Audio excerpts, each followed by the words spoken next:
A crowd of mostly young people joined an anti-government demonstration called by the jailed opposition leader Alexei Navalny in Moscow on Saturday. Maxim ZmeyevAgence FrancePresse, Getty Images Moscow, answering a protest call issued from behind bars by the jailed Russian opposition leader Aleksei A. Navalny. Small crowds of mostly young people gathered in towns across Russia on Saturday in a wave of nationwide demonstrations. The protests were timed to coincide with the 65th birthday of President Vladimir V. Putin.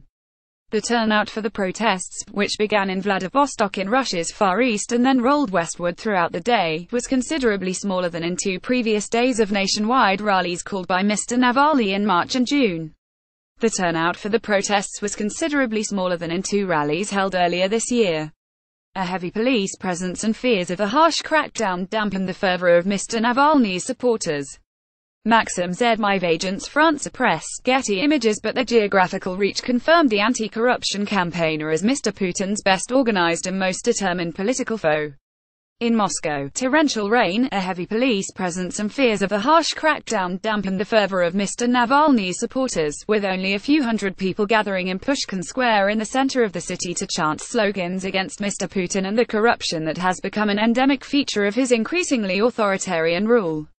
In comparison, thousands had gathered in Moscow and other cities in the earlier days of protests Mr. Navalny, 41, had organized. Torrential rain-soaked demonstrators in Moscow.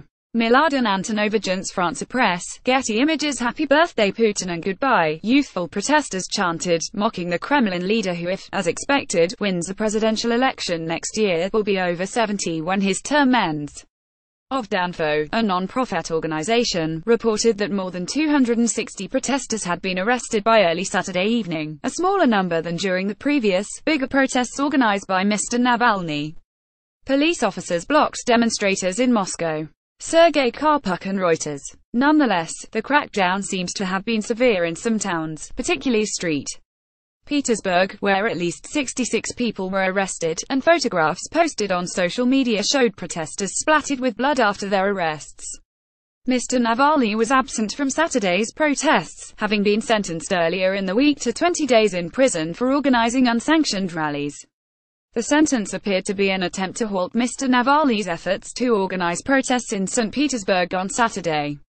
A few hundred people gathered in Pushkin Square in the center of Moscow to chant slogans against Mr. Putin. Mladen AntonovAgence FrancePresse, Getty Images But instead of abandoning his protest plans for Russia's second biggest city, Mr. Navalny, in messages sent from prison, called on his supporters to take to the streets not only in that city but in others across the country to pressure authorities to let him compete in a presidential election scheduled for March. Navalny is our president, protesters shouted in Moscow. We are the power here. Opinion polls indicate that Mr. Putin would easily defeat Mr. Navalny in a presidential election, but the younger man's ability to mobilize previously apathetic Russian youths, and his dogged investigation of corruption in Mr. Putin's entourage, have clearly worried the Kremlin. Unlike an older generation of Russian opposition leaders dominated by veteran liberals and Soviet-era dissidents, Mr. Navalny has tapped into the concerns of Russia's young people, using social media and other tools to expose the wealth and corruption of top-level government officials in a series of popular videos. Russia's Central Election Commission has said that Mr. Navalny cannot legally run for president because of a prior criminal conviction for embezzlement in the theft of timber from a state company. Mr. Navalny has dismissed the embezzlement case as a trumped-up political dispute. Sofia Kishkovsky contributed reporting from Moscow. A version of this article appears in print on October 8, 2017, on page A11 of the New York edition with the headline "Protests called by a rival mark Putin's 65th birthday."